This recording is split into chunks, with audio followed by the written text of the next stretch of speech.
So I went to the club. I think, motherfucker.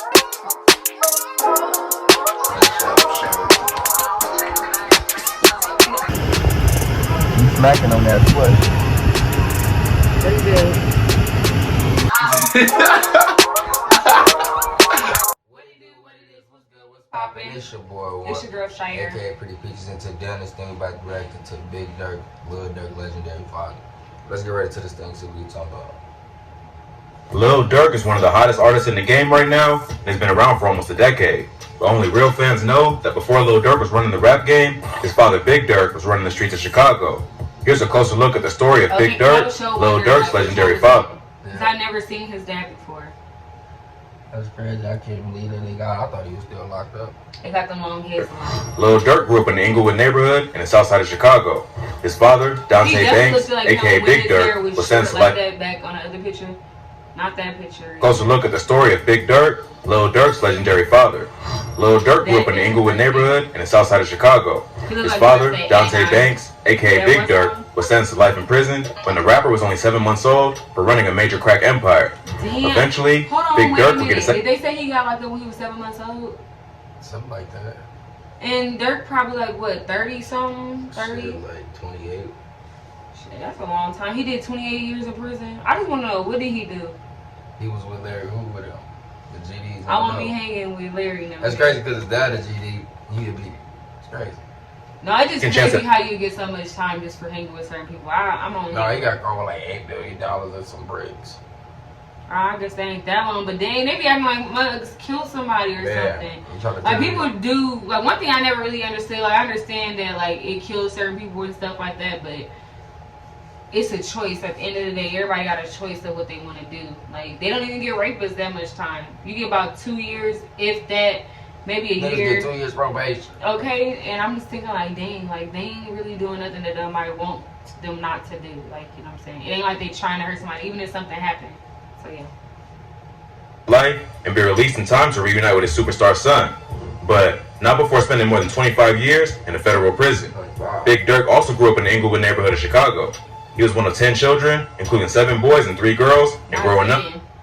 Damn, I got 10 brothers. I'm what toast up to Durk. You're crazy. What do you say? All my uncles, nieces, and nephews, all my kids, your young Uncle Fabius. Shout out to the hood. Okay.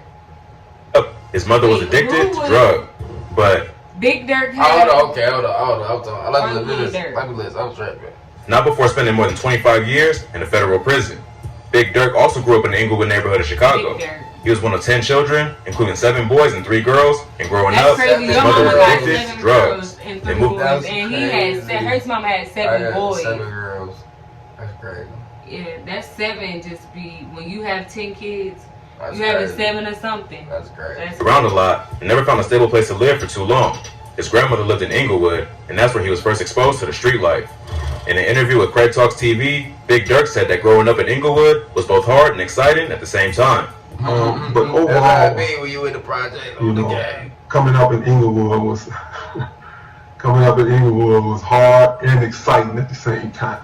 He saw the hustlers, gamblers, prostitutes, and everyone else doing what they had to do to survive, and young Dante would become fascinated with that lifestyle. He said that he used to watch Gamblers like it was a TV show because he knew if he sat there long enough, someone would get shot, stabbed, or beat up. Because I knew if I sit there and watch them long enough, it was just like TV. Someone in the end is going to get shot, someone going to get stabbed, someone going to get whooped, because in the end, someone is going to cheat. One thing I never really understood about gambling, because I feel the same way and I'm a whole girl, I don't know why people even do it. You gonna want your money back. I'm not about to shoot nothing with somebody and bet on my luck and give them all my money. You at least gotta give me half that. I lose 800 one night. Yeah, I would have got my 800 back. Her brothers would fall victim to that lifestyle before he did, and would end up getting locked up, leaving Big Durk to be the man of the house when he was only about 12 years old. He said that the moment he turned from Dante Banks into Big Durk was when one day he came home from school and all of his family stuff had been moved out onto the lawn. He saw his mother crying and begging the neighbors for a place to stay, and that's when he decided that he had to learn how to make his own money and become successful. But growing up in a wild neighborhood like Inglewood, there weren't many ways to make money, especially when you're still just a kid. So he got involved in the drug game to support himself. He had a cousin who was a plug, So he went to her and asked for some work so he could start hustling. He was only about 13 or 14 Like that girl thing out here doing her The thing. girls be doing their thing. That's the at thing. the time, but she still started him off with an 8-ball of coke.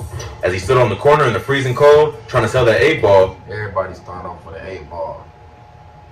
Boy, that's crazy. That's crazy because back in the day, these people that used to live from He's- my friend Granny house, they was talking about how they was doing a ball and the dude like exploded type stuff. That was crazy and He's doing sad. too much. Yeah. says that was the moment he transformed from Dante Banks into Big Durk. He attended Paul Robeson High School on 69th and Normal, but he only went to please his grandmother and just barely graduated. But high school was also where he started getting exposed to gang culture. He said that the school was mostly BD, but his neighborhood was primarily GDs. Plus, there were some Black P-Stones and Vice Lords on the outskirts. He ended up joining the GDs because they were the people he hung around the most. He was already in the streets hustling and had built a crew that was respected in the neighborhood. But after linking up with the GDs, Big Durk was able to bring his operation to a whole new level. He had so much influence in his neighborhood that he was selected to be the main shot caller for the area. This meant that he got to meet with the founder of the gang, Larry Hoover. The Gangsta Disciples were founded in the south side of Chicago in 1965 by Larry Hoover and David Barksdale. Hoover had a gang called the Supreme Gangsters, and Barksdale was one of the founders of the Black Disciples. They united and That's what I'm saying. I understand how. Because from my understanding, Larry Hoover was like under the 5-point star.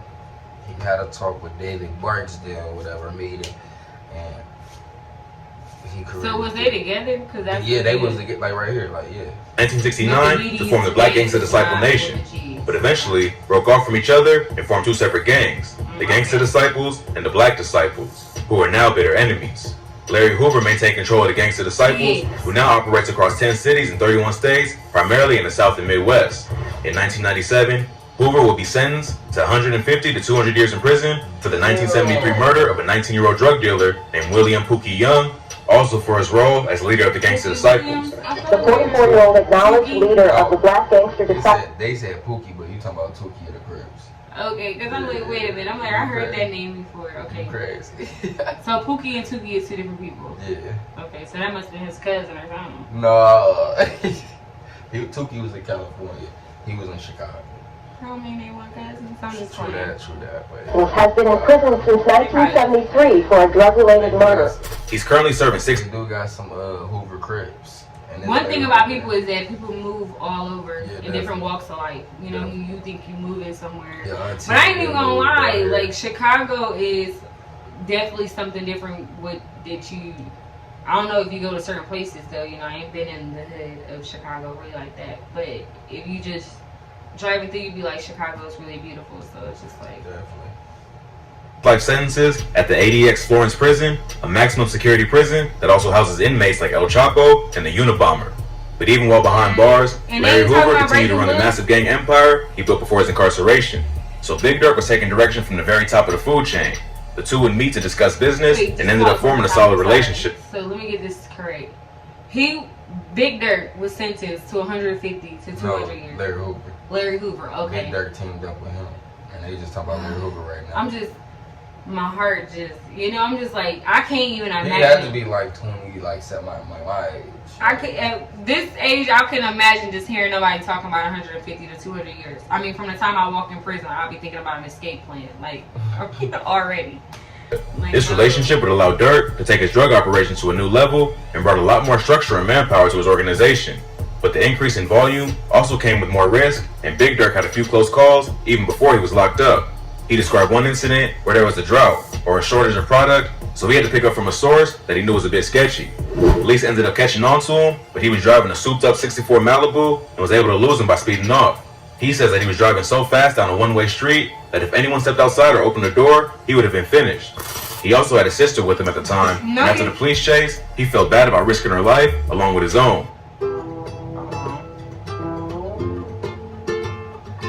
Should have got in the car anyway. I'm just gonna be real. I gotta know.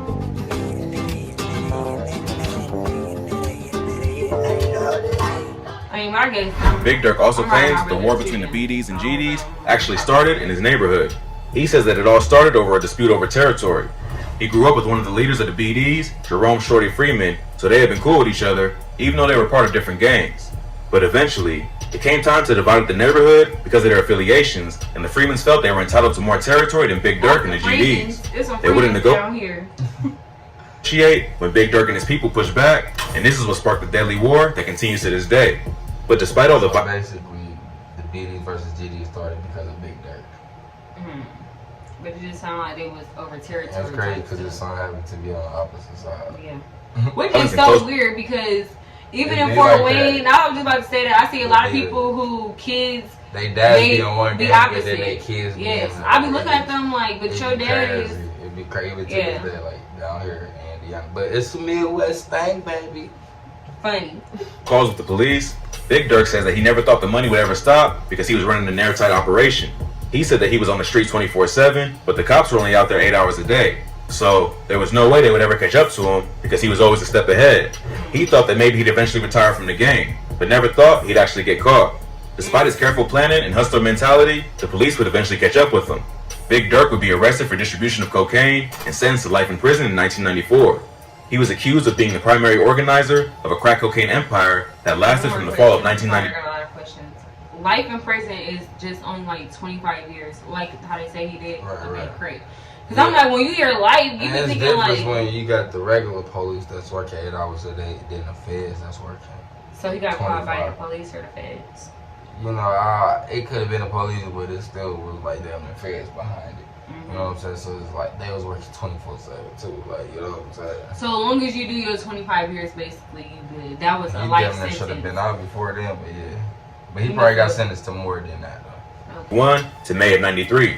Durk would even go as far as sourcing the cocaine and then cooking it into crack himself, which he would then bag for individual sale. He had a huge network of dealers who would help him push the product on the streets and even count the money for him. His top men, Robert Shipp, Mario Dunlop, and Alton Mills, would be arrested along with him and also receive life sentences for their participation in the drug trafficking ring. Their empire all came crashing down after a woman named Tasha Woods, who was involved in overseeing the street sales of the crack, agreed to testify against them in court. What made the snitching even worse was that Tasha was Mario's girlfriend and Big Durk's blood cousin. After learning about Big Durk's massive drug this ain't the cousin who gave him the A-ball, is it? Or was that? I don't know. They ain't say that, but it's a cold word. operation, they began following his top men. This eventually led them to get into a high-speed chase with Alton Mills, who allegedly threw half a kilo of coke out the window of his car. In addition to that, the police were able to intercept a phone call made by Big Durk on the day Mills was arrested, where he repeatedly asked if he had the candy. This phone call was enough for the feds to get a warrant to search a storage unit being rented by Big Durk in Lansing, Illinois, where they uncovered $1 million in cash and 10 kilos of cocaine. Durk and his associates were immediately arrested and were charged with 2 counts of... How that $1 million definitely on the streets was like...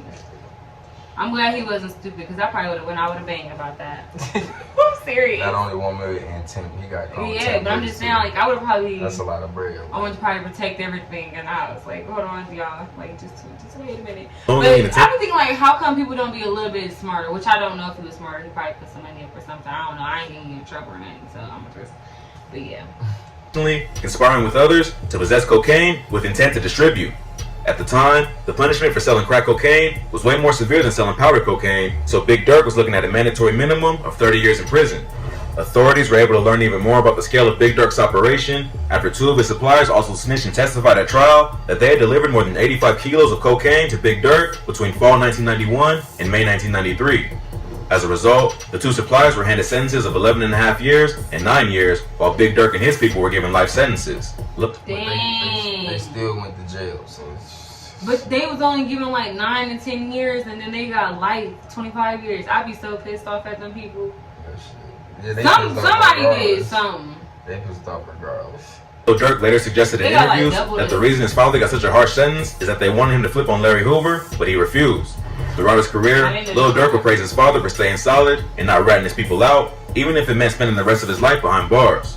So, Big Durk kept it solid and took the life sentence he was given at just 25 years old. You know what, even the judge said that he felt when you think about situations like that, you be ready for a person, like, because ain't no telling what was going to happen on the streets to him.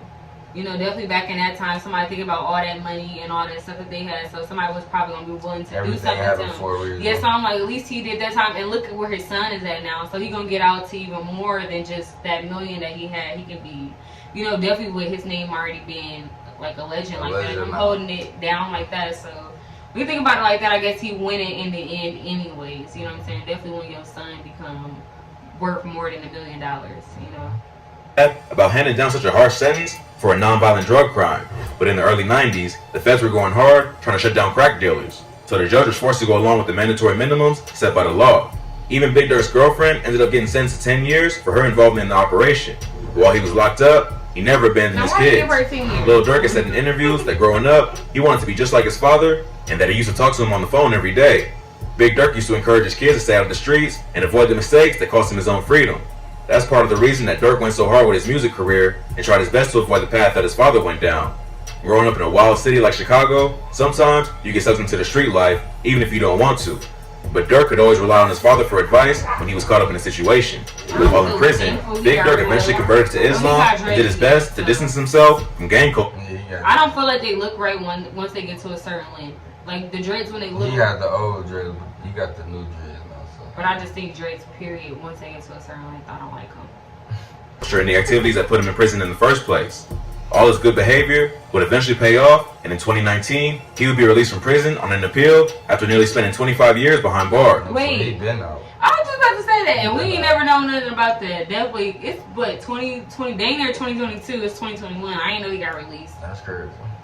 On February 12, 2019, Lil Durk tweeted, "Big Durk home," letting the world know that his father was finally free from jail. He and his sons would reunite for the first time outside the confines of a federal penitentiary and could finally enjoy all the success that had come from his son's music. Is that D thing? That's D thing, but who the hell is this dude?